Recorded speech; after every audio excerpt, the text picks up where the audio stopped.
Every life has a soundtrack. Join me as we invite guests to share their journey through music, one song at a time. 10 moments, 10 memories. I'm your host, Sean, and welcome to 10 Tracks. Are you ready?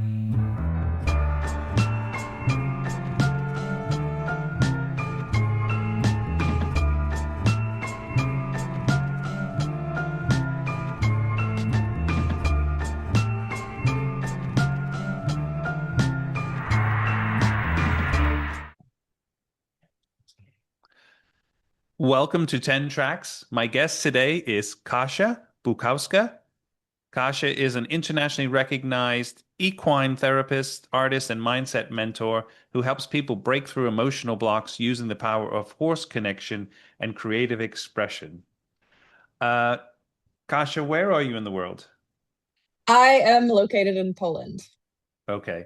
I know you grew up in Poland and No, I'm originally from LA. So I am first generation born in LA. I never spoke Polish growing up. okay. Um, so that's a crazy story in itself because, my name sounds really Polish, but I decided to embrace my Polish roots when I decided to come live in Poland for a horse. I fell in love with a horse on vacation and I ended up coming to Poland for him and moving my entire life here for him and starting to learn the language for him. Like Oh, I wow. still I still have this horse to this day. He is 22 and the first time I set eyes on this beautiful soul, he was about 6 months old. And I bought him when he was 6 years old. Okay. So born and were you raised in LA to start with? LA, yeah, yeah. So I moved to Poland when I was 21, and I only spoke Okay. a handful of words, mostly curse words. I think that's as good as my wife's Danish, and so I think that's as good as my Danish. I know the swear words. It's easier to make friends that way. I say it with an accent, and everyone crowds it. Oh, they want to get to know me. So it was good. It was good. I'm pretty sure that you're very rare, and I say this in the nicest way, of like especially Europeans who move from LA to Europe. It's usually the other way around. Most Europeans want to move to LA. Exactly. And I've lived in LA for quite a few years, so I do know the attraction of the sun, in the mountains and the sea. So, but obviously back in Europe is and for a horse, that's a beautiful story. I definitely got that a lot, and I still get that, even though I've been here now for 14 years. But they're like, "Oh my gosh, why would you leave America?" And America was, it was a hard life for me. I found my American dream in Poland, honestly. Wow. Like, yeah. That's that's incredible. So you're an artist, a horsewoman, and then a transformation mentor. Yes, I use my horses, but I don't necessarily need them. If anyone has had any kind of experience with animals, because I love using these analogies and I feel like animals help people open up and see something outside of themselves. So I use their experiences with animals to help them peel back the layers of trauma, of emotions, of what's at the core of what's holding you back in your life. And, it might be something as simple as, what did your dog do today? Oh my gosh, my dog made me so mad. It peed in front of the door. Okay, let's use that. Let's use that and see what lesson can we unpack from that, because I really truly feel everything happens for a reason, whether that be something huge and detrimental and you're stuck in turmoil for years and years and years of your life. I feel like there's a reason for that because that's something I've experienced. But even the little things, like the little tiny things of a dog peeing, I think there's something we can learn from that too, if we are open to it. Because some people don't have time, that seems stupid. And just that comment of, I'm not, like, I don't see how there could be any knowledge or any lessons in that already closes them off. So if they say, I don't think, that's possible, but fine, tell me, and then their arms are crossed but they're already closed. So it doesn't matter if I hand them the answer and the secret to life on a silver platter, they're not going to be open to receiving it. So it's a very specific, I guess, type of person who's open-minded enough.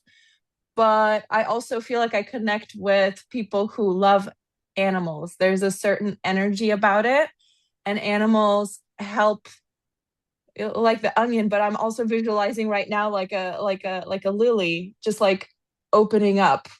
Animals help us do that. I just translate the lessons. Yeah, I totally agree.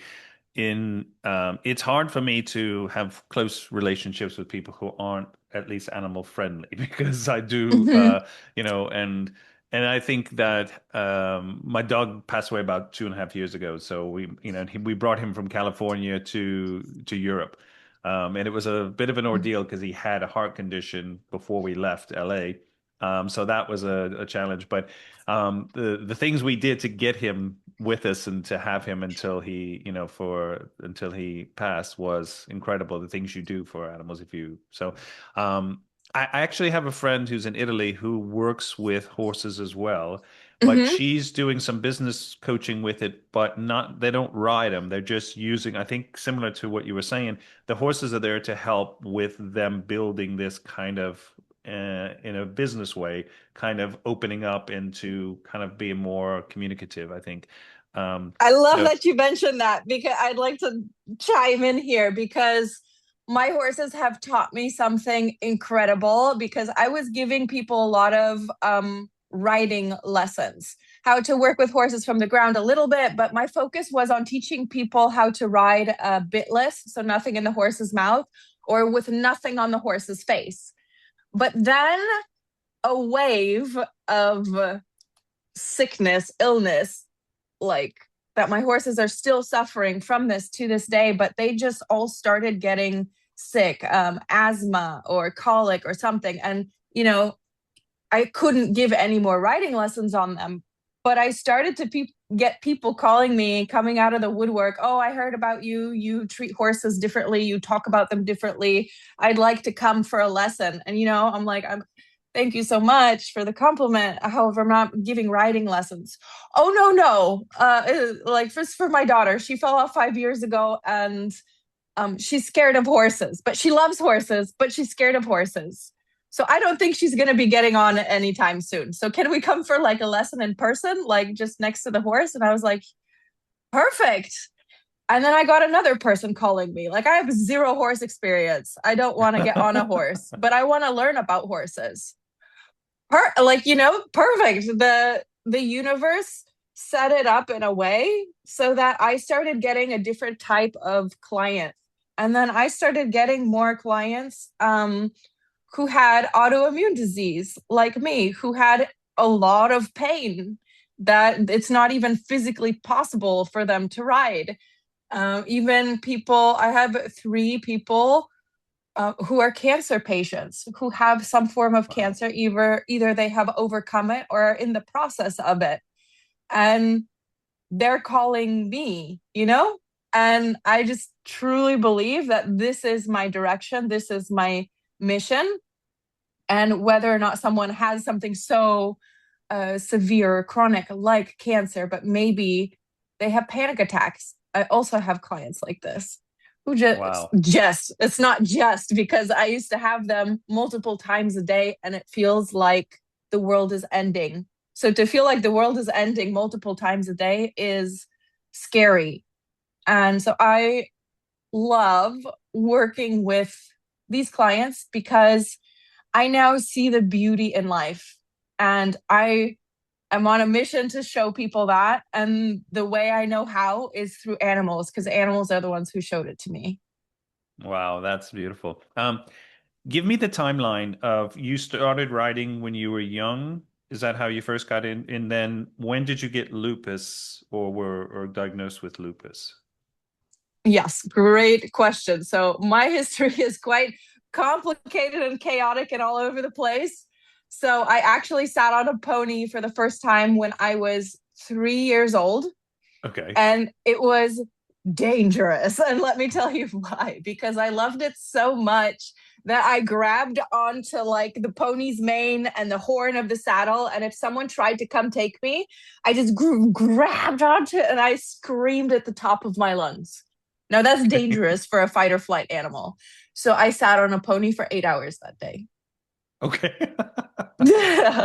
So Wow. I went to this place. It was in LA. I don't know if it exists there anymore. It was called Griffith Park. They did pony rides, and I Yeah. went there for 2 years.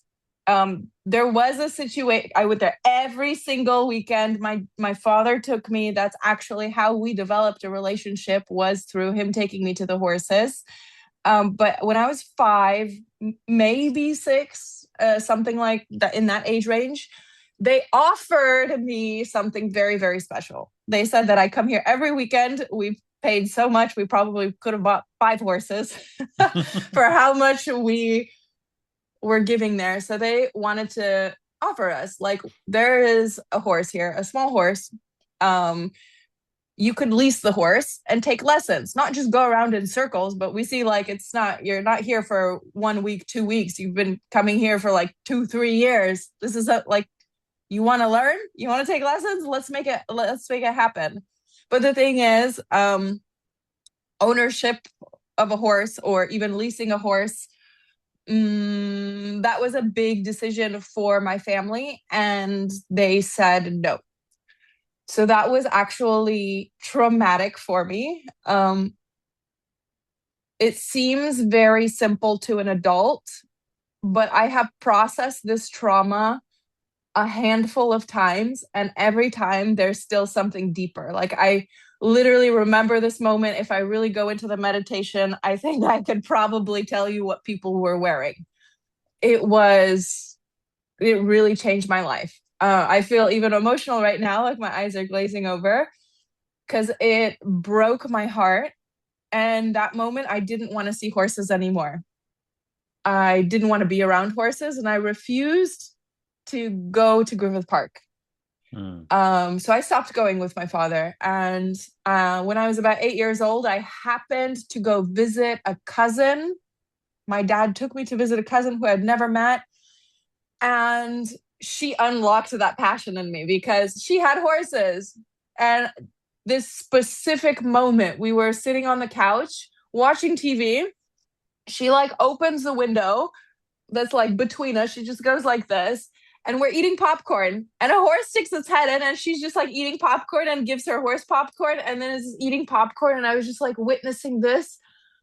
And I felt like I couldn't breathe. I was just like not like I couldn't breathe like a panic attack. It was like I couldn't breathe because I was so happy. And I was like, wow, I want that. And so I started taking lessons when I was almost 9 years old. I think I was still 8 years old. It was hard to find a place to take a complete beginner at that time. But that's when I started taking lessons. And I was doing classical riding, jumping. I really loved jumping. I had a couple different amazing horses who also saved my life, showed me, wow, what potential I have. And they were very, very special horses. And then I started going to Poland with my father, maybe when I was like 15 or so, to go ride horses in Poland. Actually, he wanted to show me like my roots, where I'm from, and Poland, and learn Polish. And I was just like, no, that's not me. Everything that I've heard about Poland, I don't want to go there. But he bribed me in a sense that he said, you'll ride horses every day. Even if you want to, we'll go to a new barn every day so you can ride a different horse every day. Okay. So I went with him, and we went to different barns, and it was an experience. And I found one barn where I really connected with a lot of the horses there. And so I started coming back every summer, and I only went to this barn to ride whatever horses they had. They bred horses as well. And, they had maybe sometimes 20 foals on the property. And then one summer there was, oh my gosh, there was this one foal. I was that one, like, I don't know what we have to do. Sell the car, sell the kidneys, why do I need 2 passports? Like, sell everything. I need that foal. And they said, there's like 40 horses on the property. Pick any horse, but not that one. Like that's the only horse on the property that's not for sale. I'm like, well, I know why, That's because why you want it.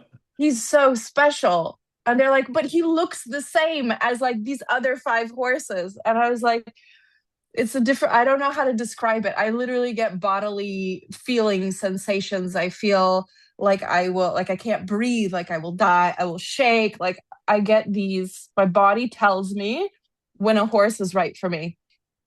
And so, anyways, I wasn't able to get him, but I would come every summer and I would much prefer to just look at him than take lessons, because he was just so magical. I can paint it. I can't really explain it in words. That's beyond me. But when he was 6 years old, they called me and they asked me, and I remember exactly where I was. They're like, this horse is for sale. Are you still interested in him? So I had two horses at the time, who had been injured and they couldn't do competition. And my goal was competition. I had students and I sold those horses to those students. I knew they would have good homes. And so I left. I sold them so I could put a deposit on him. I worked maybe almost a year still, like maybe 9 or 10 months, and I left and I went to Poland. And, you know, it was good. It was really, really good for about 2.5 years. I started jumping higher. My goal was to compete in Grand Prix. I started, like, the highest I jumped with him was 1.45 m, and I just felt Wow. on top of the world. I was doing courses of like 1.30 m. And I just felt like this is my dream. I'm living my dream. And then within 7 days, I became a vegetable and I was not able to feed myself. I was not able to brush my teeth. I was not able to wipe my butt. I was not able to do anything. And it was embarrassing. I felt like a burden on everyone around me. I felt like a burden on the nurses, the doctors. Like I just felt so awful. And what was even worse is that the doctors didn't believe me. They said that according to my tests, I'm healthy. Go home, get up and go home. I said, I can't get up. They said, I'm faking it. And so I was hospitalized 3 times, in a wheelchair at a point, because they just pumped me on a lot of steroids, and which helped me, which made me look normal, but that didn't take away the pain that I was experiencing. So I was not diagnosed until 9 or 10 months later in LA at USC, and they diagnosed me. And I was really excited. I was really excited. Oh my gosh, yes, you diagnosed me. Now give me the medication so I can get back to riding. And I just remember this doctor, he was just like poker face. Like, not, I was like, why are you not jumping up and down? Like, I can't jump up and down, jump up and down for me. And he's just like, this is something you will have for the rest of your life. You're in a state which isn't so great. So we might have to go on dialysis. We might have to do some of these things. Why don't you take the day to go home, do some research about it, and we'll come back and chat about like next steps and what would be the best for you. And I went home and I read about it and I just broke down. I was just like, I don't want to live. I really don't want to live. Like if I moved to the other side of the planet for a horse to chase my dream, and doctors say I'll never ride horses again, what's the point of life? And I felt, yeah, I felt very suicidal. But at that point, I couldn't do anything about it because I was a vegetable. But that was the universe waking me up, because I finally didn't run away from those emotions. I finally had to lay there and feel all of those bad feelings that in the past I never let myself do that. I always coped by masking it with drugs, alcohol, something else, self-harm, going out, whatever. But I never felt it. And so here, I couldn't do anything about it. I had to feel it.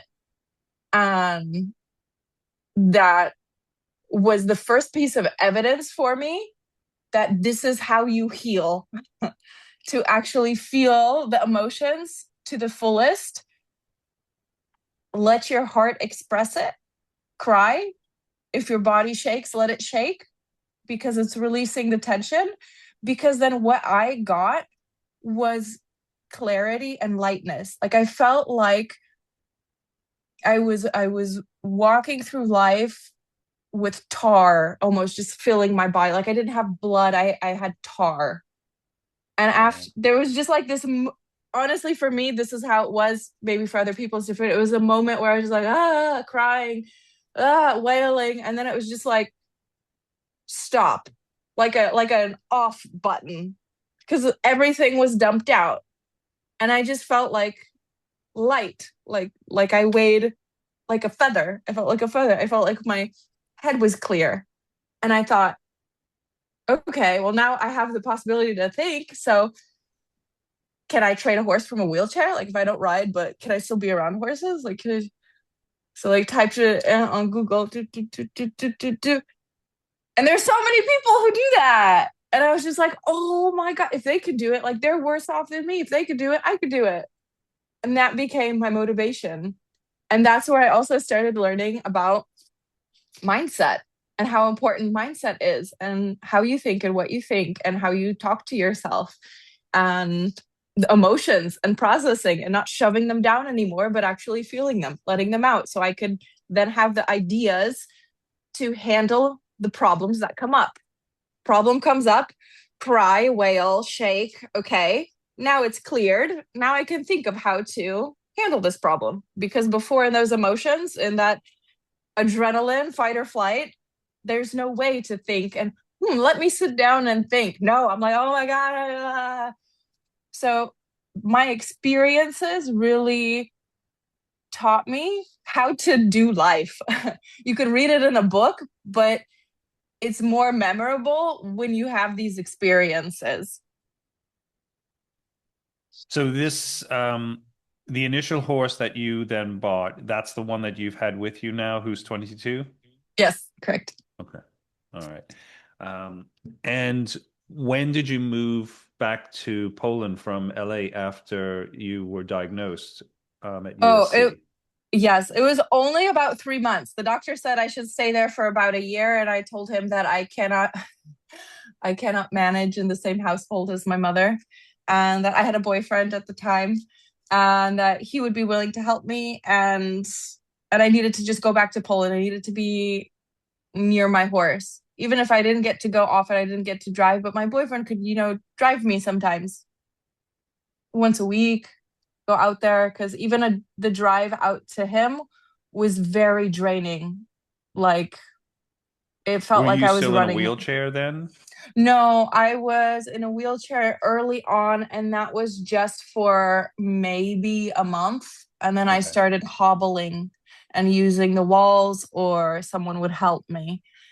But I was determined to get well so that I could be around horses, even if I couldn't ride them. Well, let's jump into your 10 tracks. It's kind of interesting because I think we're going to get a little bit more of your backstory through the songs in this order that I think you shared. So this might also connect some of the dots Yes, that we were talking about. I'd love to just throw in one more sentence that I have been off of all medications, everything, for about 8 months now. So doctors told me that this is something I would have for the rest of my life. I'd be on medications for the rest of my life. Wrong. They don't know how much I love horses. I am not taking any medications. And my goal Are you is, riding? yes. Well, right now, because my horses are sick, I am not. But I did end up competing, going back and competing again. And I competed in an international bridleless championship with my horse. So Wow. bridleless means nothing on the horse's face. So Yeah. I'm steering with my body, with our connection with our signals. And that whole process also taught me a lot about um, how to train a horse in a different way than classical. How instead of pressure, pressure, release, um, understanding the way that their brain works and using more dopamine to be able to get them excited to do the work, which, I see as a parallel to how I work with teenagers or kids. And I related it back to my own life, how it was always pressure, pressure, pressure, pressure to get me to do something instead of celebrating. Hmm. And and yeah, so horses also taught me about that. Wow. Okay. I think there's a lot more questions I'm gonna have. So I this is just the sort of tip. But let's go with track one. This Okay. is the Spice Girls Wannabe. Yes. So this song makes me happy. As a kid, it made me happy. It just made me want to move and dance, and it was just such a positive feeling. It was like when I heard it come on, like it starts with ha ha ha ha, like like a button turned on in me. I just felt happiness and joy. And my favorite Spice Girl was Ginger Spice. She was the loudest. She was the craziest. She was just wild. Yeah. And I loved that about her. And I never really got to express that as a child. It was always just like, calm down, grow up. Like, I'm 6 years old. What do you mean grow up? Like, but it was always, don't wear that, though that's too pink, like you're too old for that. And seeing, Ginger Spice just like in sparkles and being so loud, it was like maybe I felt like I didn't have permission to be quite like her in my home or at school because it wasn't accepted. But I saw that it was possible for someone to be themselves. So it gave me hope because I felt like I feel her vibe. I love her. I love that energy, but it's not allowed here. But she's a grown up. She's a grown up and she gets to be like this. That's evidence. Like I didn't, as a kid, I didn't say that's evidence, but like now I see it as a kid. I thought, oh, that's giving me hope that I can be loud and playful and sparkly, and that it's okay, and that I can make a living off of being myself, like her, just dancing and having fun and making people feel good. I think I mean they obviously represented empowerment for women. Hmm. And to Yes. be themselves, to be youthful, to be kind of present in the time that they, where they were in their life. So I do feel that they probably were a great, especially as you say, to people or to women who maybe felt slightly told you have to be in this box, you can't do this, you can't do that. Um, Each one of them was so different and they all got along. And I also feel like it was an example of friendship. Like it doesn't matter how you act, who you are, how you dress, like you can still find beautiful people who accept you as you are and love you as you are. And you can still create something together in that friendship, in that cooperation.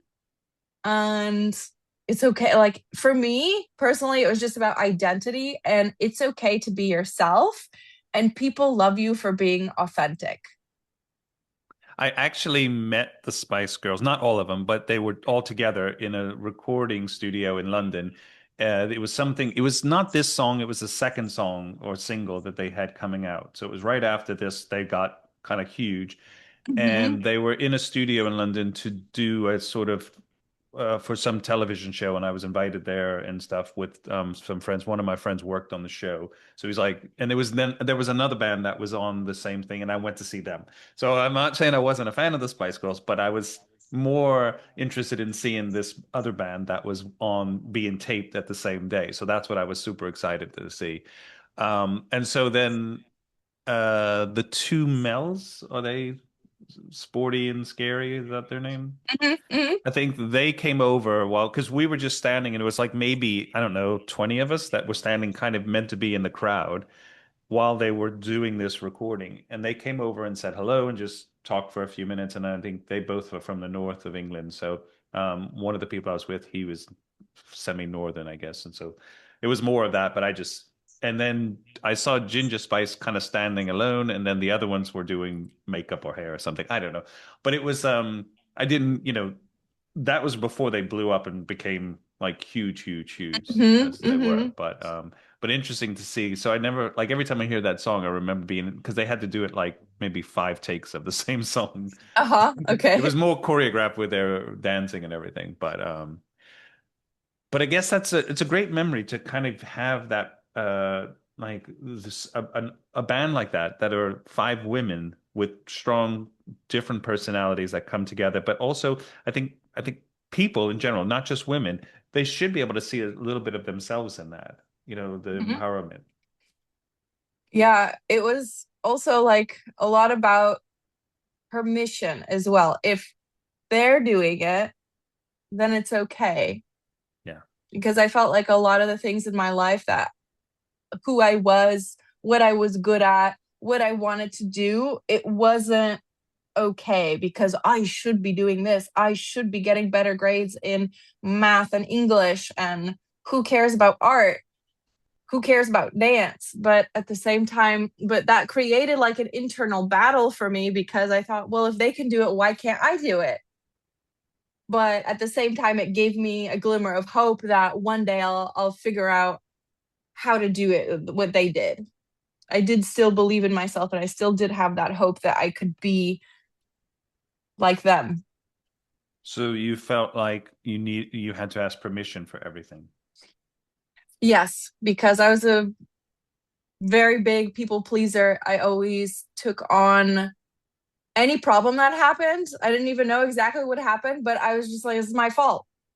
I always took it on me and I always wanted people to feel okay. I wanted people to feel safe and happy. And even if that meant that I wasn't, that I just felt like it was my job and my duty to help my help people at school or help my parents feel regulated.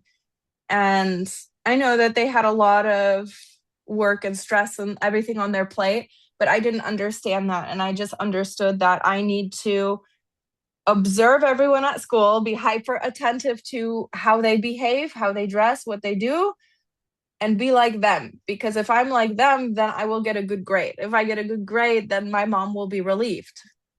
And, I remember one specific time that we sat down and I had some really good grades and I had some really bad grades.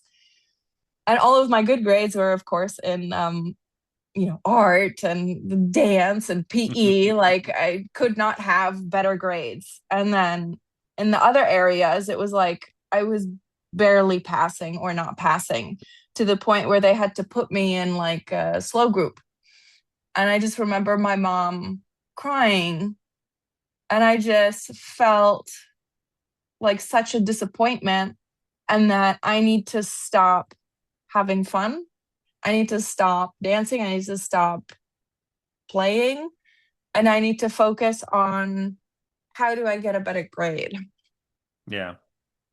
And there's a quote or expression like, stop putting strength in a weakness and put strength in a strength. Like something Mm-hmm. that you're not saying that you don't need, especially when it comes to school, like science or math, because I was terrible in science and still am. And certain things with science, just I'm like, really? So I'm not I was never an academic ever, and it wasn't really my forte. But I think that if parents or people try to focus on the things that they're strong and that they're good at, they would be so much more, if you get support in that, then encouragement, then that could actually help people to find their ways, because then I feel like if you're motivated by something you're really good at, even PE or something Yeah. I think art is important and I think that should be encouraged and supported. But I think it helps motivate then, because if you're then getting support for the things that you're good at or that you have like a knack for, I feel like then it helps you to say, okay, well, let me try science or let me, look at math or somewhere that's maybe more of a struggle. I mean, I was always in slow reading groups in school, Mm-hmm. and I like to read, but I'm the slowest reader. I probably have 5 books still today that I'm interested in and I'm curious about, but that I'm still struggling to read because I'm just a slow reader. It didn't stop me from doing whatever I wanted to do, but It's just Hmm. these limitations are how how you perceive them, and it would sad if you don't get support from your family or friends to help you, encourage you to do what's stronger or to make you stronger. Yeah, I think you touched on a very important topic here because when you focus on what you're good at, that's you're collecting more evidence of I'm all about collecting evidence and being a detective. But you are collecting more evidence on how well you do things, which you start to build confidence. And when you have enough confidence, then you know you're open to trying other things and making mistakes and not having it work out because you've built up enough confidence, enough evidence that you're really good to be able to handle, oh, that didn't work out. Yeah, Okay. exactly. Let's jump to track two. This is Eiffel 65, Blue, Da Ba Dee. This is an Italian Yes. group. So this is, I think, the perfect segue into what we were just talking about and into what we will go into because I had a hard time. I didn't really fit in. I was more of the artsy dancy, playful, loud, and I really had to dim that down. And this I'm blue dabba dee dabba die, like I just felt like it was different. It was almost like a robot voice, and it was different, and I felt like I was different. And so to be able to resonate with a song like this, it's like I'm not like the others. I'm not like them, but I am like this song. And I am like these people who are singing this, who created this. I'm like them. And I that allowed me for some form of connection where it was really, really hard for me to make any connections with anyone because I just felt like such an outcast. And where to the point I would collect, well, this was more in like kindergarten and then also like first grade. I collected bugs because I didn't have animals at that time. And I wanted to be near something that was living and have a connection. And yeah, so I'd like collect ladybugs, or if we went to the beach, I would collect a couple little crabs and then and then they wouldn't survive because they're not at the beach anymore. They're in my room. But like my whole thing was I really wanted to connect. And there were a couple songs where I felt like there are people somewhere out there who Yeah. feel this pain, who feel different, who feel weird, but not necessarily in a bad way, who feel unique. It's this, and knowing that plus the beat and the frequency helped raise me out of this, oh, my life sucks. Like, helped raise me out of being a victim. Yeah. I mean, the song was huge. I don't remember it. It's so weird because when you shared this, I was like, I don't know this song, and then I went back and listened to it, and I thought, I don't know, but it was like, I think it won a Grammy. So it was quite a Mm-hmm. big song. But to your point, and I love the title Blue because it's my favorite color. So for selfish reasons, but it's really interesting that you're saying how you're not able to just be yourself and to kind of express and having to have that stifled because um, it's sad in a lot of ways because I feel like that's a time when you're a kid is when you're meant to be able to just kind of be silly, be whatever. I mean, do whatever. And not, I mean, not extremes, but I think that maybe I grew up in a different time because things were a little bit more freer and like I mean I remember riding a horse and in the park where you can go and pay to be on a it takes you like an hour ride and all the horses kind of know when it's time to gallop or to go they all follow each other and then you just hang on for dear life. I'd never had lessons or anything. I just we you could pay to do it. Didn't have my parents with me or anything. And I remember, I don't even know if they gave me a helmet to wear at that time. And you just kind of like, okay, they're all going, so we go. And it was one of those things. But I think in general, it was not so much of trying to conform or be like everyone else. You just had this freedom to just be. I mean, there was still, I guess students or other kids could, or friends might, laugh at you for this or that. But I think in general, you were able to have some sort of freedom.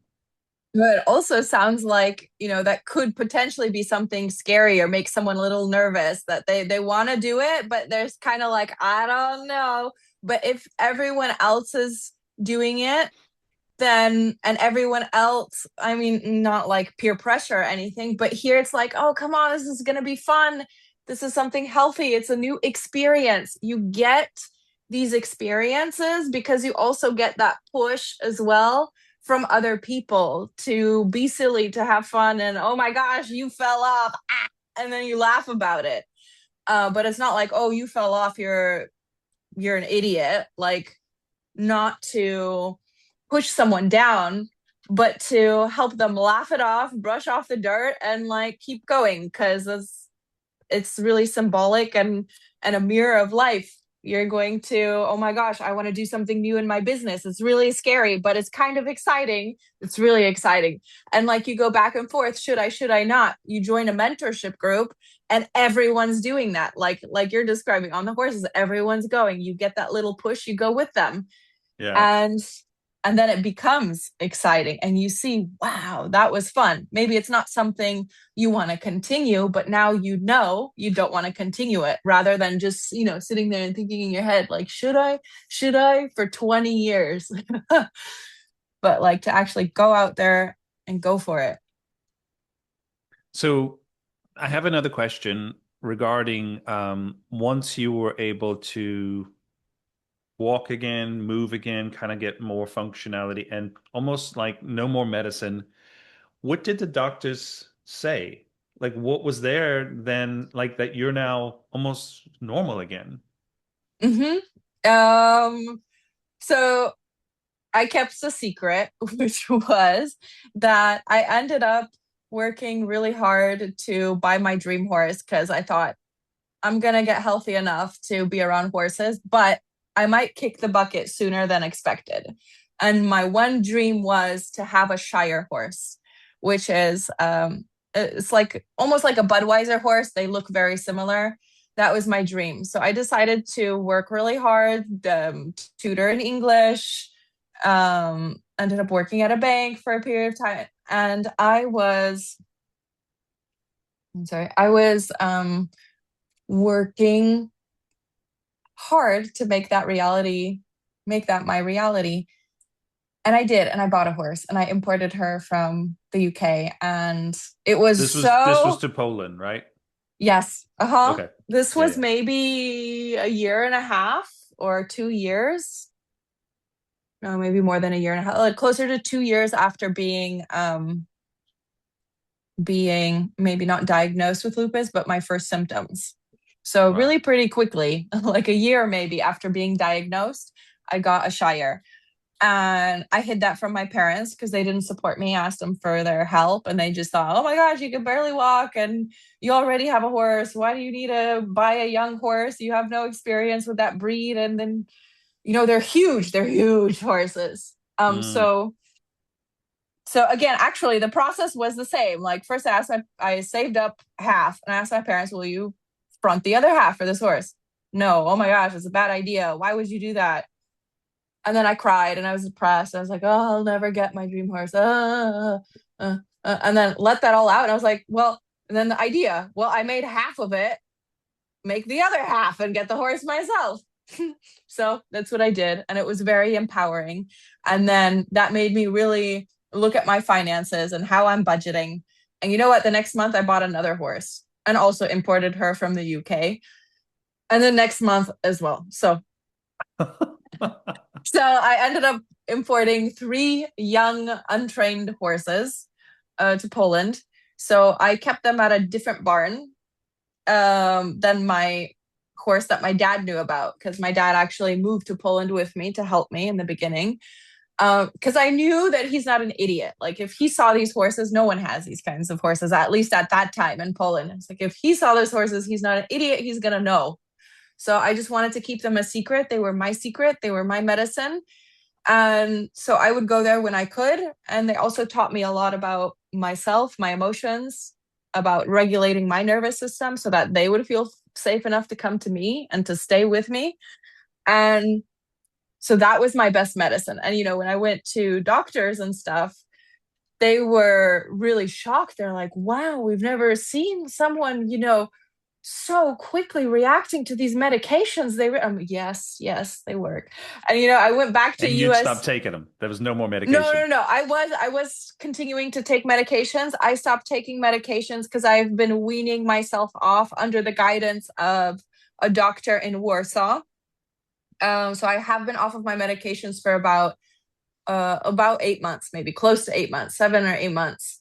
But Wow. was on those medications I was on leukemia meds, malaria meds, steroids, and then a whole other stuff for my stomach and antidepressants, anti-anxiety meds, sleep meds, like mood stabilizers, just all of it for Oh, fibromyalgia and for lupus and yeah, so I've only been off of the medications now but it took a couple years to wean myself off of it. But I was confident I could do it. And I feel great and I feel good. But at that time I was still taking medications and they were just really shocked. And, once a year I was going to see the doctor at USC who diagnosed me.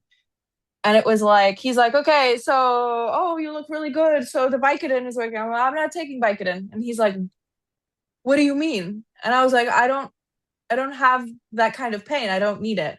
And he's like, oh, well, Klonopin. And I was like, no, I don't really have anxiety like that anymore. It's manageable. And he was just like, what are you doing? Like how is that pot? Like he was so shocked. And I was yeah. like, well, my focus is on my horses and blah, blah, blah. So it was definitely shocking.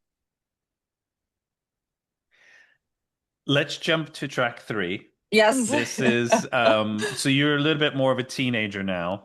Yeah. This is Linkin Park, Numb. Yes. So I have a big personality. I wanted to be loud, right? Like the Spice Girls. And there was some tolerance for it as a kid, but now moving into middle school, into high school, it became harder. It became harder. And so I was not able to express myself in that way. So I had to suppress all of those things. And in suppressing, I just felt like it was so painful to hide who I am and to constantly be acting and being someone else that just I didn't want to feel. I wanted to be numb because I thought, in that case, at least I wouldn't feel the pain. And it was just easier, kind of almost like leaving my body to like disappear so that I could be acceptable and I could function in society. And I won't say that I didn't have friends because I did have friends, but I felt like it was really hard for me to find a friendship like the Spice Girls because they were like sisters, in my opinion. And I never really fit in with an exact clique. Like, Mhm. the popular kids and then the card kids and then the studious kids over here. Like, I was able to go to any of the groups really and sit down and laugh and eat lunch with them. And it was great. But it was like I never felt like I was part of that group. I was just kind of like there, a social butterfly, but that feels like it has such a positive connotation.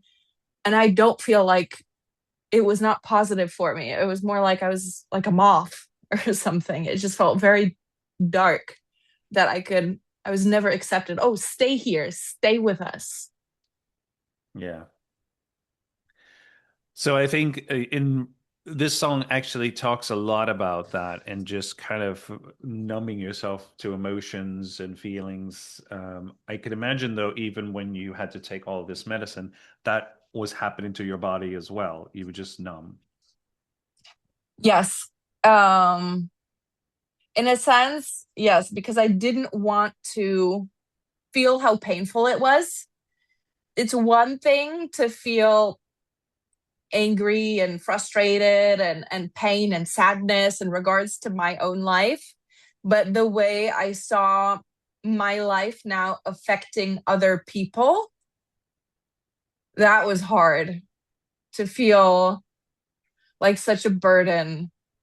And also for the people in my life to not completely understand the level of pain that I'm in and not want to necessarily help me. Like, yes, they wanted to help me, but they also didn't understand the level of pain that I was in and that I literally could not, for example, vacuum because it was too painful for my joints.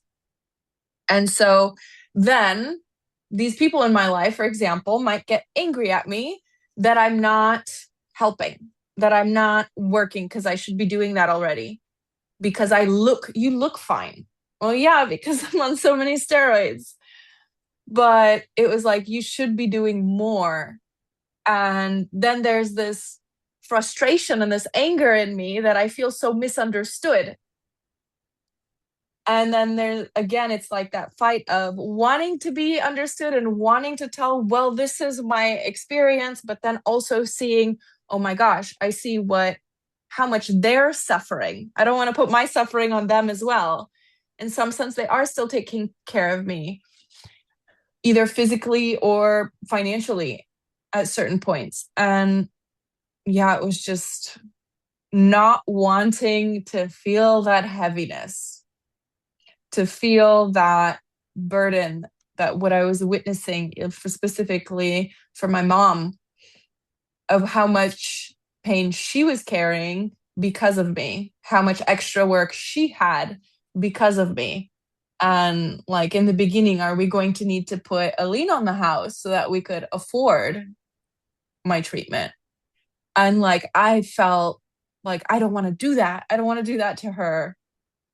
And I've experienced a lot of different emotional pain in my life. And at that time, I had never experienced quite that kind of emotional pain. And it was new. It was new and difficult to Do you navigate. think by talking about this and sharing all of this, it's also releasing it, or it has been able like to release a lot of this feeling? Yeah, I feel like talking about it takes away the intensity and the control that it has over you. Because when you can also accept this is what it is, this is my reality, and say it, then for me, it's also like a release. I'm releasing it out a little bit, and that clears up space within me to then think about how I can handle it. But in the beginning, it wasn't quite so easy. I went to a psychologist for over 2 decades. And yes, they helped me a little bit, but not in the way that my horses were able to help me, because talking about it is one thing and can help. But I feel like there needs to be other aspects to the talking. There needs to be something experiential. There needs to be some kind of movement and release with the body. So for me, 20 years in therapy was probably now like the equivalent to an hour session with my horses. Right. Did you also do any type of meditation or breath work or on a kind of inner kind of treatments? Not in high school, not until some years after being diagnosed with lupus, because I started doing research on what are people doing, what works, what kind of Chinese medicine or acupuncture or massage therapy, fascial manipulate, like just going down the whole list, because there was no other option than for me to get healthy. Yeah. So Like it wasn't even registered at that point anymore. When I started like deep dive going down the rabbit hole on the research. And I did see how many people meditate. And I really tried. But, you know, my ADHD brain would not let me. And I just thought like I always in my life, I always needed to be productive to feel relief. Because if I was productive, now I have evidence to show you I'm worthy. So there is this lack of self confidence, lack of self esteem. And it wasn't until I started unboxing that I was able to meditate and that I was able to get into these deep states where I could also meditate, do inner child work, and do that on my own with my horses as well. And I could meditate, and I can to this day meditate for quite some time. So I had a period of time when I kind of unlocked how to do it. I got kind of obsessed with it, and I was meditating for 6 hours a day for a couple Wow. weeks because Okay. I was just like, this is so cool. Like I figured it out. Yeah. Let's jump to track 4. This is a perfect circle and the song Passive. Yeah. So I just felt like it was a song that really understood the feelings I was going through. People have this need to be understood. And when someone else understands you, you feel that connection. And so this song like starts out so slow and it's calm, but there is a level of pain in there for me personally. And to know that someone feels this pain like I do brings me relief. And it's called like passive. And it's not that I'm necessarily, there could be some different perspectives on this word passive because it's not that I'm necessarily passive or that I want to be passive. It's like life, the external forces that were around me, my environment, the people, like in childhood, in high school, and even after I was diagnosed, it was just like they're all forcing me to bend to their will and bend over backwards to be accepted.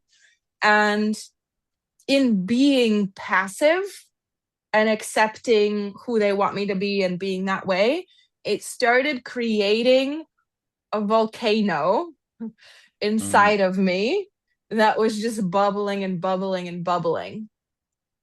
And and now I see that because that volcano was a lot of anger towards other people, but a lot of anger also towards myself. And a good chunk of my life, I turned that anger inwards. I turned that anger only towards myself because I also didn't want, I wanted to idolize the people who I idolized, and I didn't want to make them be wrong.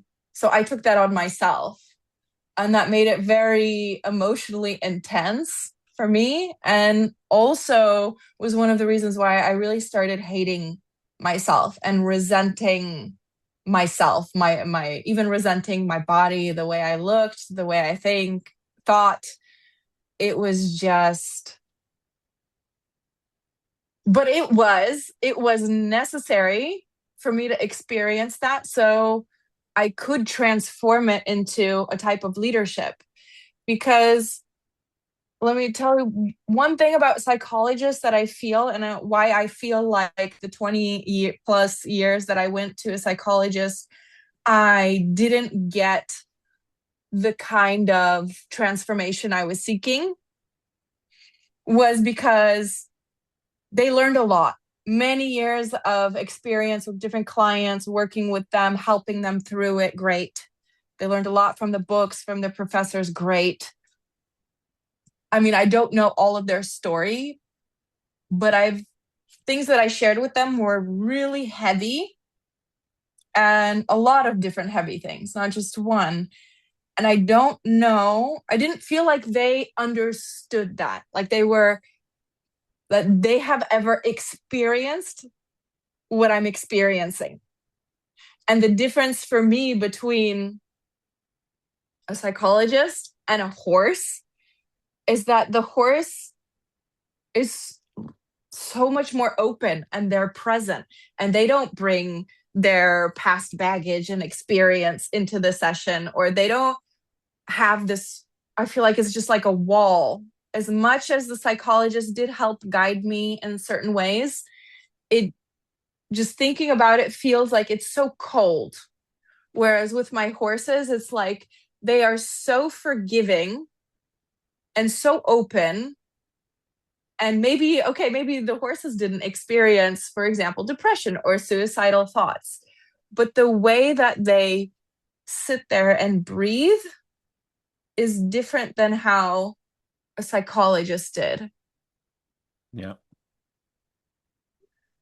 Do you think that if there were more channels when you were younger to let out emotion, whether artistically, creatively, even athletically, that this could have helped so that it wasn't almost building to like a volcano? Oh, for sure, yes. However, I know that that wasn't my path, and that there is a whole shift in consciousness across the globe right now, and that that pain, all of that compound pain, was necessary for me to experience to help be one of the leaders now, to help be one of the people who show people another way. However, if there were other, options for me as a kid, I would not be the person I am today, of course, but I also see the benefit in the hardship that I have gone through. Yeah. Let's jump to track 5. This is The Doors. People are strange. Yes. So true. It's wrapped around the topic of loneliness. Loneliness, like loneliness, pain, not being able to understand the world going on around you, not being able to understand also the world going on inside of you. That's also a world. Mhm. And this song for me, looking back at it, shows how much depression was affecting me and anxiety. Anxiety changes your physical state. You have a lot of cortisol and adrenaline, and you see things in a completely different light and a different perspective. And it could potentially make things look foreign or strange. And like you don't understand it. And when you don't understand, there's this kind of loop that you're in, or actually a loop that has an empty spot, and you're not able to complete the loop. And when you're not able to complete that understanding of why things are the way that they are, why this person is the way that they is, then it's like on repeat, like a broken record, just going through your mind because you really want to find that missing link to make it Mhm. make sense. But that can also take us out of our bodies and away from the present moment, making things harder and making things a lot worse for ourselves because we're not able to see it clearly. And it's almost just like scrambled eggs. Like you're just in the scrambled eggs. Everything is scrambled eggs, and there's no clarity in that. Did you feel you were strange? Oh, definitely. I felt I was really, really tall. So I was like the Eiffel Tower. Everyone around me was quite short. And I felt like I stood out that way and was made fun of here and there. And, everyone was very studious, very focused on education, and I wasn't. And that made me stand out, and not in the best way. And I just constantly felt like I was being shown of how different I am, which as a kid and as a teenager, I just thought, why am I even on this planet if I have no place on this planet? Like I don't fit in anywhere. And the one place that I did find that I fit in was with horses because they didn't care what skirt that I wore, that my skirt was too fluffy or something. They didn't care about that. No matter how I showed up, and no matter how anyone shows up to a horse, you can, the way you dress or anything, it's just like they really see you. And that can be scary. One specific moment that I remember with my horse, Sławny, his name is Sławny, the one that I moved to Poland for, which means famous. Mm. But I call him Pony, like my little pony. And he really saw me in this one moment. And this was like a huge wake up call for me. And he did the same thing to one of my clients one time. But it took me probably weeks or months to understand. And as the months went on, I started understanding it deeper and deeper. But what happened was I was feeling a little bit stronger. I was still getting over my stiff joints. I took him out and I thought, I'm feeling good. He needs to sweat. Like, because that I need to show that I'm productive with my horse and training my horse. Just sitting with my horse, that's not productive. Like, that's not worthiness. So I'm going to go take him out and I'm going to make him run. And that was my mask that I was putting on to try to make everyone else happy and to see a version of myself that I thought they wanted to see. And so I took him out and I asked him to like walk around. We were walking, it was good. I was visualizing, oh my gosh, he's gonna be sweating, he's gonna gallop left, right, it's gonna be great. And then I had him on the lunge line, which is like this long line, and he goes around in a circle. And when I asked him to go faster than a walk or even a faster walk, he stopped and he looked at me with his ears just like this. He just stopped. He was like frozen. And, the first couple times I'm patient. Oh, ha, ha, ha, cute. He doesn't want to go forward today. He's lazy. I qualify it as lazy at that time. And so then I get a whip and then I start smacking the ground. And he's just stops again, turns and looks at me. And now I'm getting angry. And now I'm getting livid. Now I'm like the color of an apple. And like, I don't have much strength, but I am pumped with adrenaline. Like, I feel livid at this horse. Like, I Mm. have a moment of being strong and I want to do something. And here you are standing and looking at me and not even moving an inch. And so now I'm like, smacking the ground. I even took the lunge light off of him. I'm like jumping up and down. I'm like, trying to like scare him. And as I'm going like around him, trying to go towards his hind end, maybe a little bit more to encourage him to leave, he just shifts so that he's always looking at me. Anywhere I go, he just looked at me. And I just like collapsed on the ground and I just started crying. And I felt like he was just laughing at me. That was my perspective of this in that moment. And I left very angry. I didn't get to do anything with him. I thought I should sell him because obviously I know nothing about horses. And I went and I painted. And I did a very different painting of what I usually paint. It was more abstract. It was actually quite a lot of blues and it was a horse laughing. And I remember taking this to my therapist and asking her, I was like, this is so weird. Like, I was so angry that I felt like I could burn down the entire world. And I painted this horse and it looks really happy and blues. And like, I wanted to understand more about it. But what I started slowly uncovering and seeing is that my horse triggered the part of me that wasn't me so that I could see who I am not. And what I needed to be was present. And I didn't need to perform in that moment and get him to run around and sweat. I needed to be present so that I could find that inner peace and that inner happiness and be okay with just sitting there and laughing with my horse. He wasn't really laughing at me. He was showing me the path to being able to enjoy life and be happy with life And without be breaking present. a sweat. Yeah. That's pretty cool. It sounds like your horse kind of teaches us lessons and when we need, and it probably came at a time when you needed that very much. Yes, totally.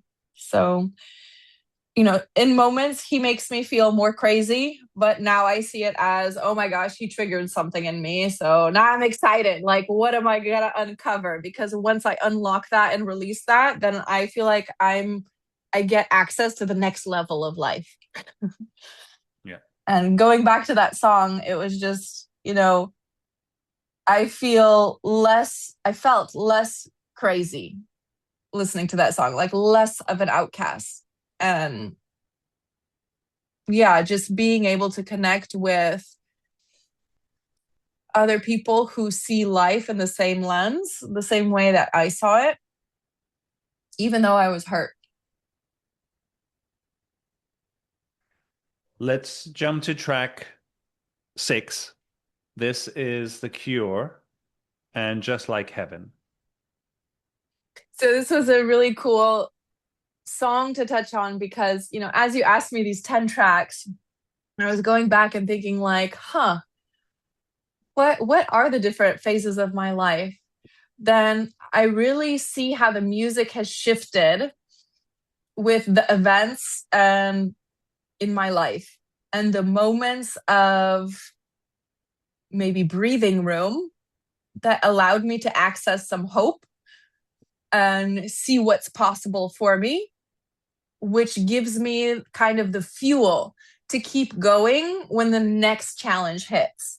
And Mm. this song was kind of like that light in that dark era of my life in high school. So it was my nervous system starting to feel okay, to relax and be tender and not have to prove, not like like, because I also listened to some punk and punk rock and things like that. And then I had some sad songs to bring me down, but I never really had like happy songs until this part of my life. This was like in high school, and I truly felt that life can be heaven on earth. And I just felt like this is this kind of softness that I'm dreaming of. This kind of, I also wanted to get in touch with my femininity because for a lot since elementary school, I had wanted to be a boy because I thought if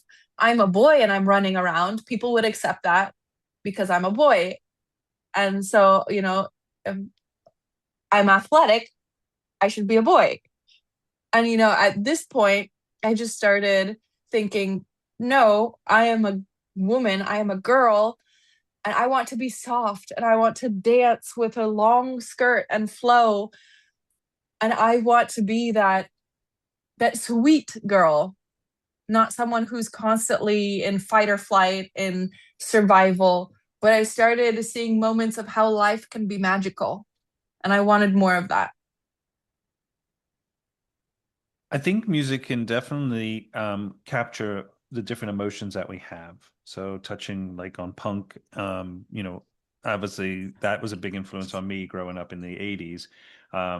And it did change me, but I don't felt like it was a negative change. And I think that's also the issue is like as people, as you change, you're finding things what work, what doesn't work. It's all about exploration of yourself and music helps with that in a lot of ways. And I think similar to working with horses, these are ways that you just have to keep testing or experimenting with ways that can uncover our emotions, our feelings, our thoughts, and what we need.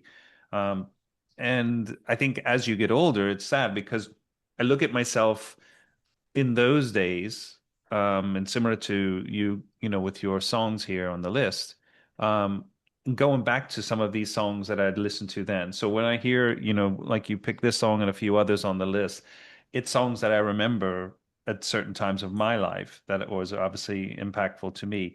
But it's also a time of what I was doing then too. And Mm-hmm. it's good and bad. There could be times when this was a crap week or crap year or this kind of stuff that happened then. But I think that it's got this memory or this experience that I had, and I think that's the most important thing is to have that experience with it. Yes, totally. Having the experience with it, and also, you know, certain songs that have a little bit more of an upbeat rhythm can bring us out of that low depressive state. And these songs, especially when we pair a certain song, just speaking in general right now, a certain song with a positive experience, we now have this positive association embedded into this song and this rhythm, which is something that I now use for myself to help me bring me out of a certain state. So you hear the word, I feel like trigger is not a good word because it has a negative connotation. Because you hear, Mm, like, oh, for an alcoholic, they see a beer can, oh my gosh, I'm triggered. But maybe it's more like a key, like a symbolic key, a sensory key, some kind of key that when you hear this song, this key, it's the key to unlocking that nervous system state that you got way back when. It's like an on off switch that you hear the song and like automatically it's like electricity in your body that changes your nervous system state.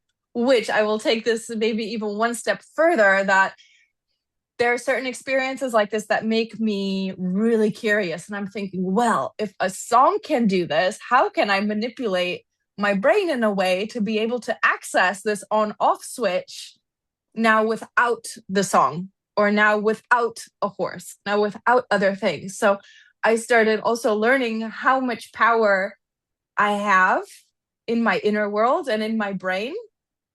But what showed me that power was also things just like this, like the song. The song changes my state. So now how can I do that by myself?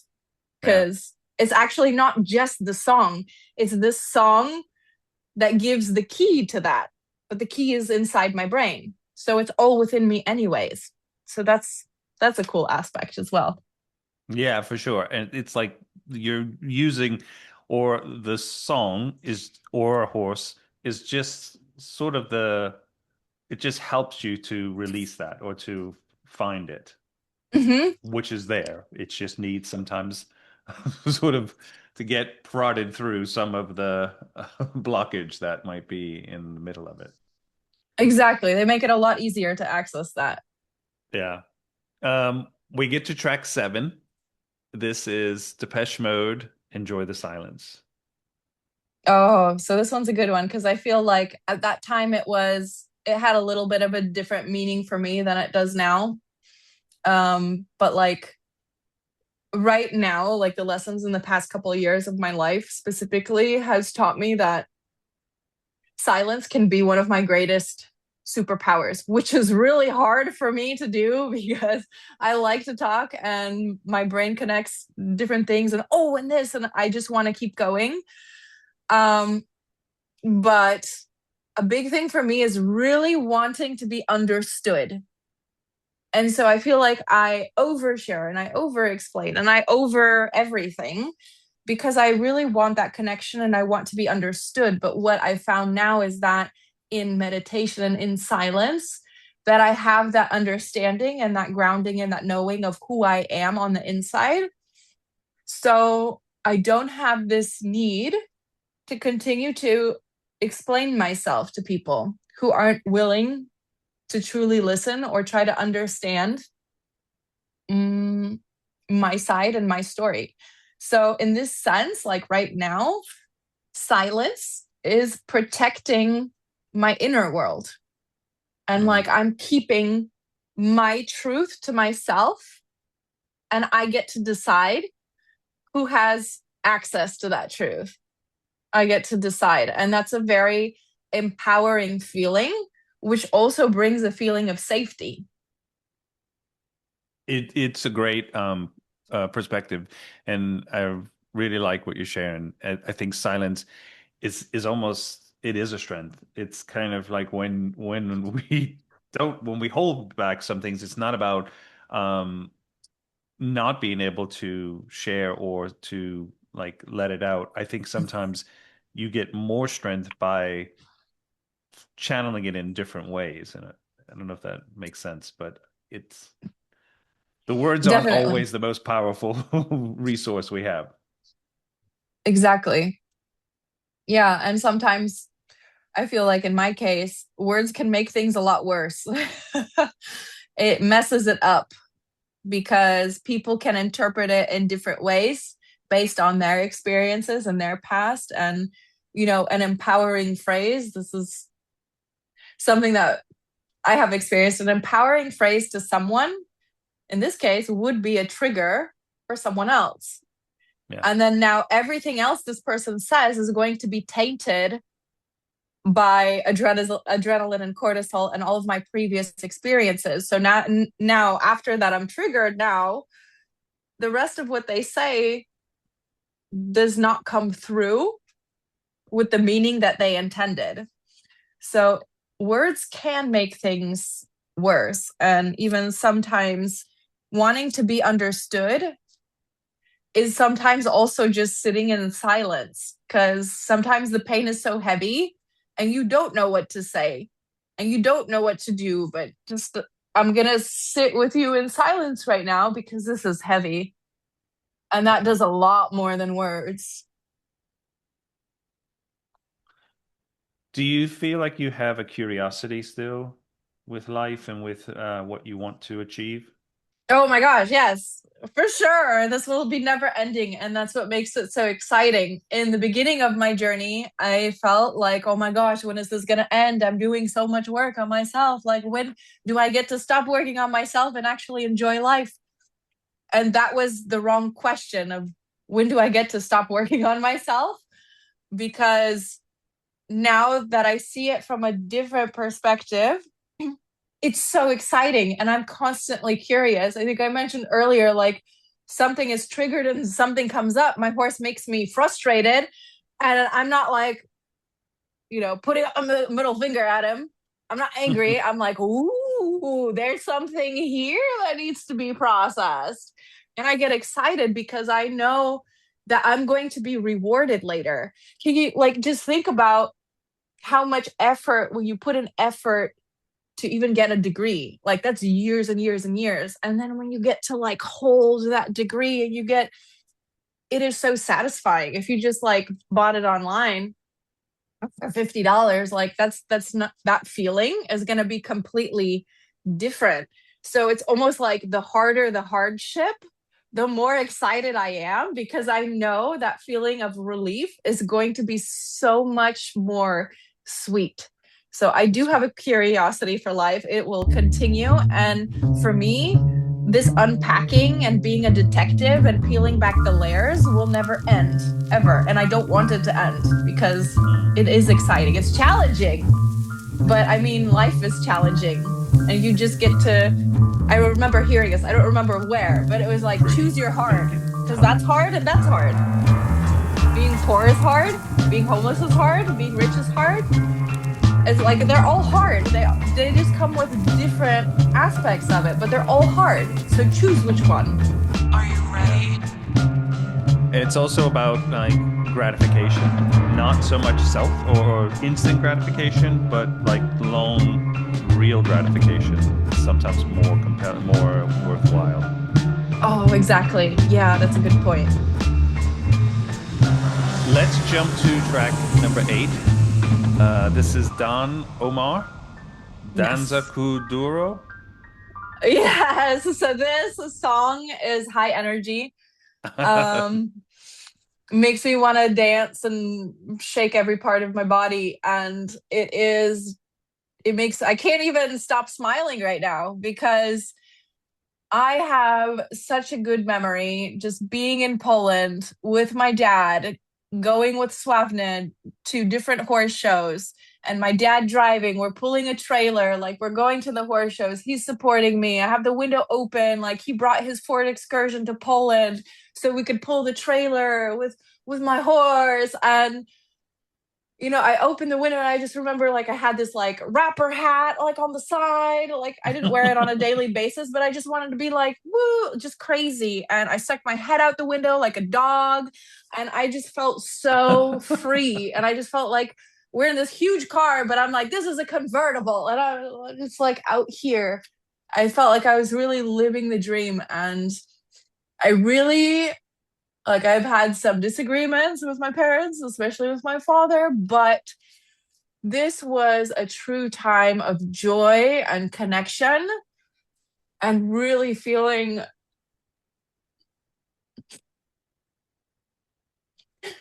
how much he loved me and his support to move to Poland with me, to help me with this horse, to bring his car so that I could, you know, go to these horse shows with this horse. Like, that is a beautiful example of love and devotion. And like, I'm crying because it's so beautiful. And I feel so grateful for those moments with my dad, but also for this song that will forever make me smile and bring me back to those times of sticking my head out of the car and having fun at the horse shows. And It oh, sounds it's like a beautiful. beautiful, it sounds like a beautiful memory. And I think, I mean, I find it incredible that your dad brought his car over from the States.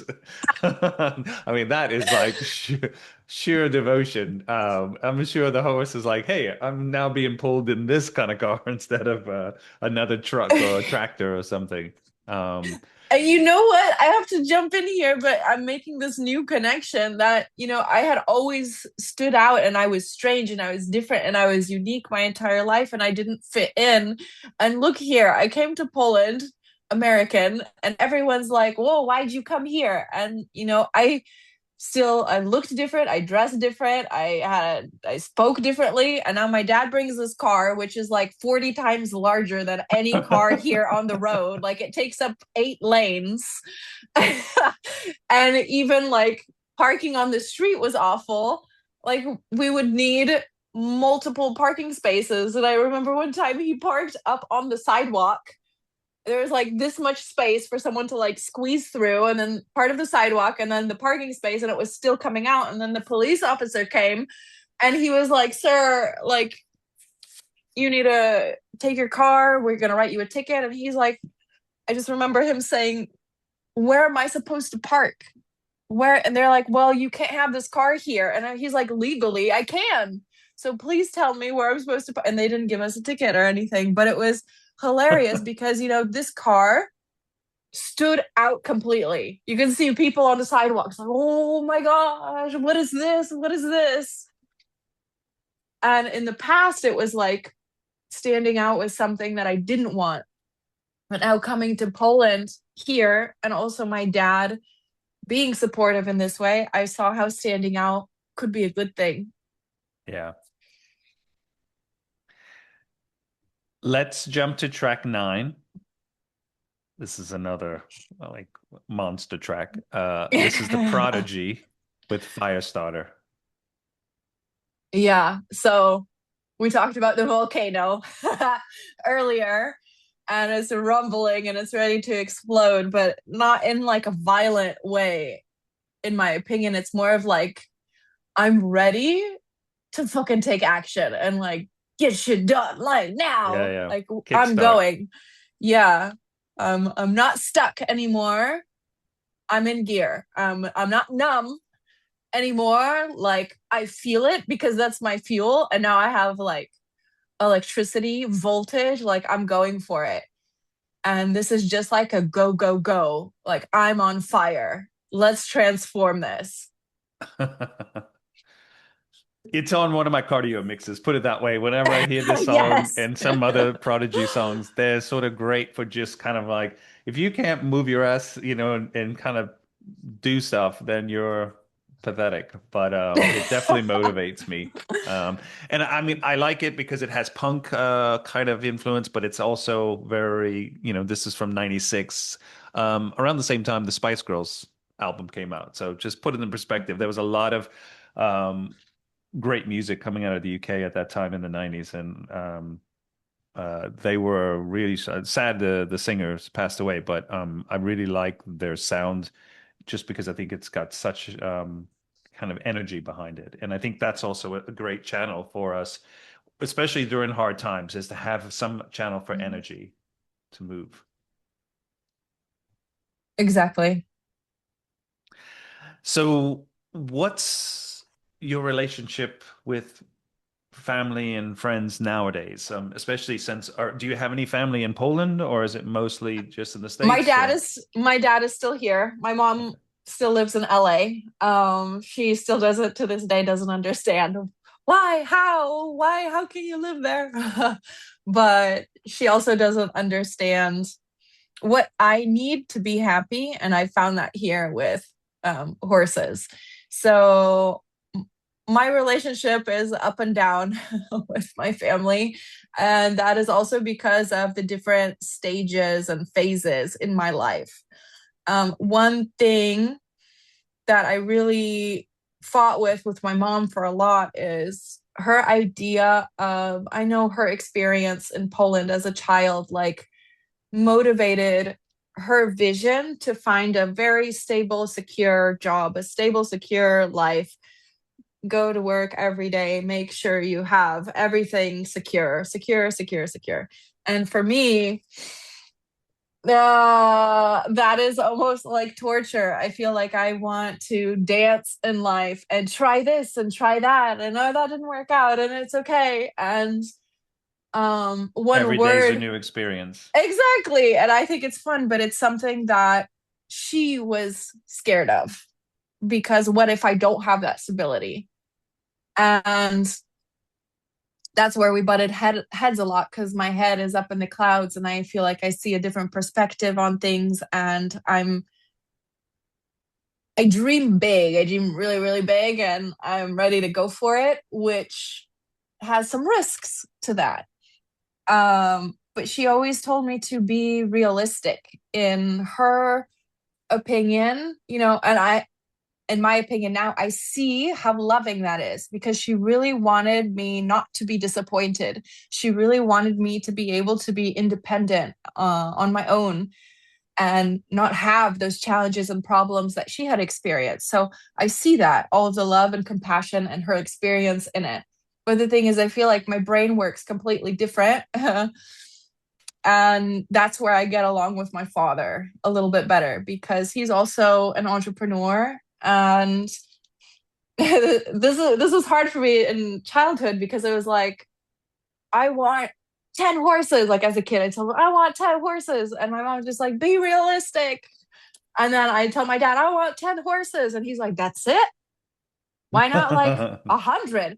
And so like now I'm here as a kid and I'm like confused. And I'm like, wait, maybe 10 is a good number then, because it's kind of between what my dad and what my mom. So that was a little bit confusing. But also my father asking me these kinds of questions sometimes, like, well, why not more? Then it made me think, like, well, yeah, why not more?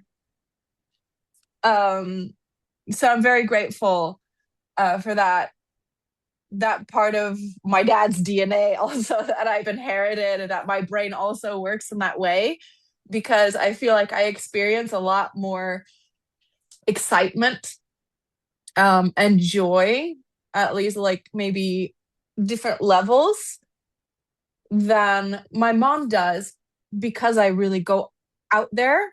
I go after crazy ideas. And like, I mean, moving to Poland, that's crazy for a horse. Oh, I love this horse. Bye. Where are you going? To the other side of the planet. What? Like, how are you going to get around? I don't know. I say like 5 cuss words. I'll get around. Yeah. I don't know. I know in my stomach that this is what I'm supposed to do. I know the risk. I don't even know all of the challenges that are going to come up. I'll deal with it when I come to it. But what I do know is that I need to go. And that's hard for certain people to understand that process And of sometimes thinking. they don't have to understand it. It's something that the experience is yours, and um the challenges as well as the um excitement, you're going to be the one going through. and they're there to support you. And sometimes, obviously, you can't stop parents from worrying or being concerned or having doubts. But I think it's the this is your kind of um, adventure. Exactly. Oh, yes, I love that word, adventure. We're going to go to a big high note on this one now. Track 10. This is Bon Jovi with It's My Life. Uh, this song is my current anthem right now. I listen to it basically every day. It has really deep meaning for me. It never had quite the same. I heard it before, great. Oh, I like it. But right now, it moves my soul and takes my soul to a place of magic where I see anything truly is possible. So for me, this is ownership. This is authority. This is I'm deciding what I'm going to do and how I'm going to protect myself and my boundaries right now. Like I'm not going to be forced to hide myself just to make you comfortable anymore. I feel like this song really connects me to my highest version of myself because I fucking decide. I decide. And I'm building the life that I want. I'm building the life also that I'm meant to build on this planet to be able to serve and help people in my mission to change lives and save lives. So this song specifically became my anthem maybe a couple months ago, where I started, in a nutshell, I started taking courses and programs from this company. It was more business courses because I needed to develop my business and afford horses. That was my idea. But what I didn't know, and maybe it's good that I didn't know in the beginning, I don't know, but that they have a really huge focus on your internal world and working on your emotions and meditating and which seems like what it's a business course and you're over there meditating, but they're all about like the sensory feelings, the visualization, and feeling that it's truly possible to live the life that you want and have the business that you want and help. You want to help 1,000 people? Okay, we'll put another 1,000 zeros after that. Like dream bigger, just like Yeah. my father was saying. And so that all really resonated. And at the last event that I went to, the last course, it was in Romania, and they played this song and they played it many, many times. And they told us to like, whenever we play this song and the song comes on, we want you to start jumping up and down and like, patting your chest. And this was it was ingraining the words and ingraining the vision and my mission inside of me. And it felt so real. And so now this song for me is just, I don't even know exactly how amazing it's going to be because I know that whatever I'm logically able to think of that I want to do with my life and how I want to help people internationally, that this is like small scale to what the universe will provide for me. And I have the faith now because I've collected a lot of evidence over the years of my intention was this and I got back this. Yeah. So, yes. That's incredible. And I mean, I remember this song, I think, when it first came out, and then I listened to it again. I was never like a big Bon Jovi fan, and like you said, you maybe were aware of the song. But now I listened to it the other day after you shared this with me, and I was like, it's almost like a Euro pop song. It's got Mhm. that, Bon Jovi's very American rock in New Jersey or whatever about him. But this almost has this Euro pop sound to it in a way, but it has this anthem feeling. So I can understand how if you're at this event and they're putting this song on to kind of connect you internally with your it to me, just I don't know why. I know Bon Jovi is very American, but he just has a bit of a Very American. European, has this kind of European connection with this song, so it's pretty cool. But it was kind of like a surprise for me because I haven't heard him in a while or listened, especially this song. Yeah. And I was just like screaming at the top of my lungs, it's my life. Like on a surface level, yeah, duh, it's my life. But it's a different meaning. Like, I don't know how to explain it. I feel like again, I could paint it better, but it's my life, meaning I decide I choose. This is me choosing myself and not Yeah. choosing to please other people. This is me being present and honest with what I have to work with right now. And this is me choosing what matters to me, not what matters to other people. So, and what I care about, and choosing meaning. Like, there is this deeper meaning. And this is more intentional. It's not so chaotic anymore. It's not, I have to do this, this, this, this. It's my life. And I'm going to make it and steer it and guide it that into what I want. And I will be open to signs from the universe that if it's going to, shift me, correct course here. But the whole time, I just feel so grateful and so empowered. Is this gratitude, empowerment, and choosing myself. There's also a little bit of irony. You want to take this business course to help you kind of just to expand your business to, keep growing. And they are giving you um, mindfulness, meditation, dancing, kind of expressing Mm-hmm. yourself more freely. Things that, again, I think traditional schools and universities tend to shy away from to be as expressive and creative. So, I love that you touched on that because that is the way, this is like how my brain absorbs energy as well, through also movement and dance and making things funny and screaming it on the top of your at the top of your lungs.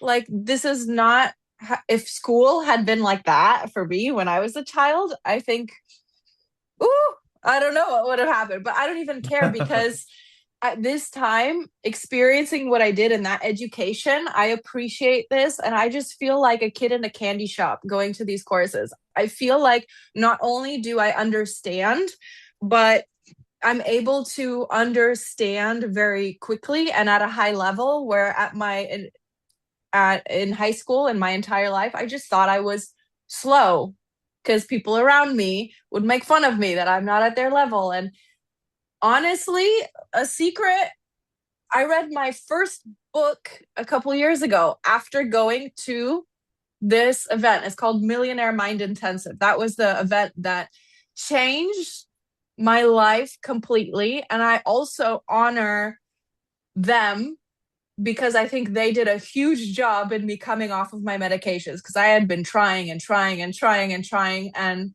they gave me the keys to unlock that part of my soul, my brain, and my heart as well. that's Um, but great. the but the way that they teach, I saw, so it was interesting because it was my first experience there, and like they're like, everybody stand up, turn to the person next to you, give them a high five, and I was like, oh, this is different. I kind of like this, but this is weird. And I could see like people all like, oh, this is gross, this is weird. Like, we're not 5 years old.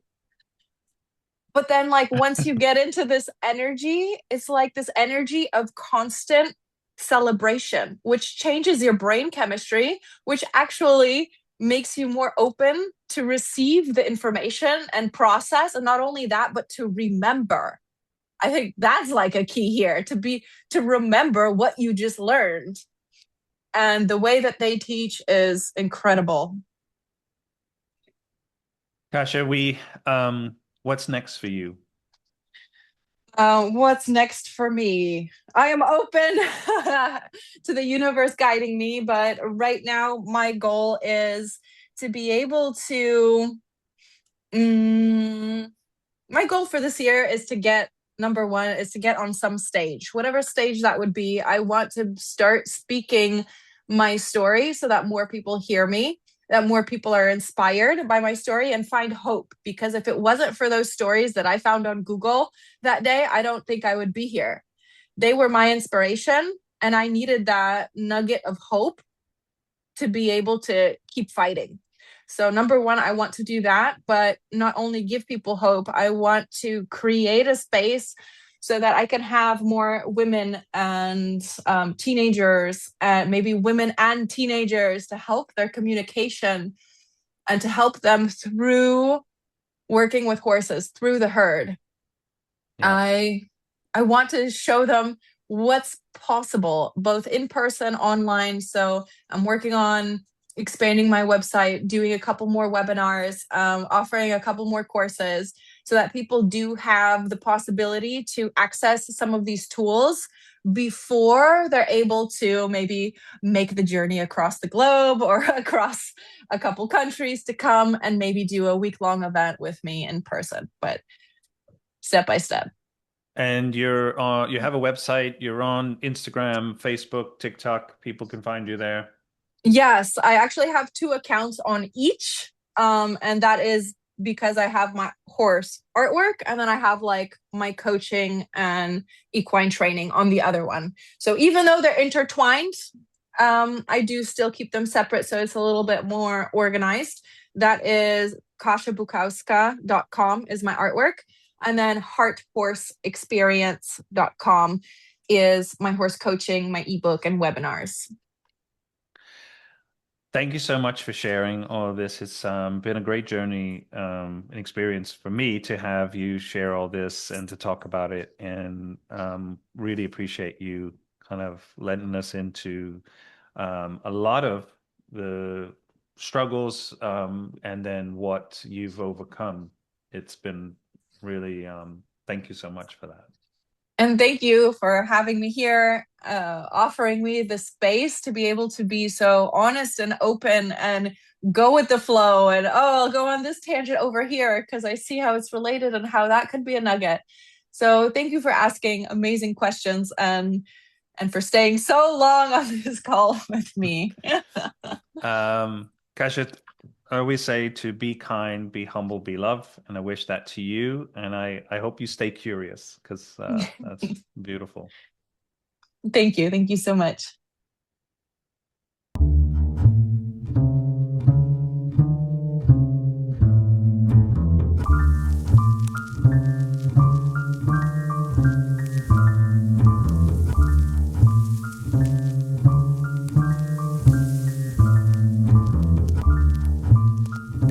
Pretty vacant times.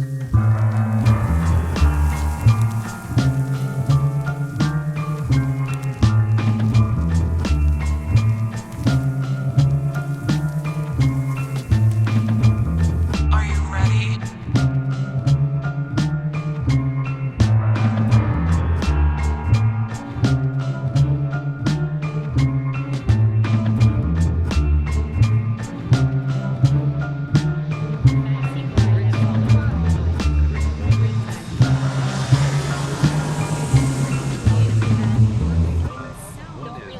It suffers for his sports jacket.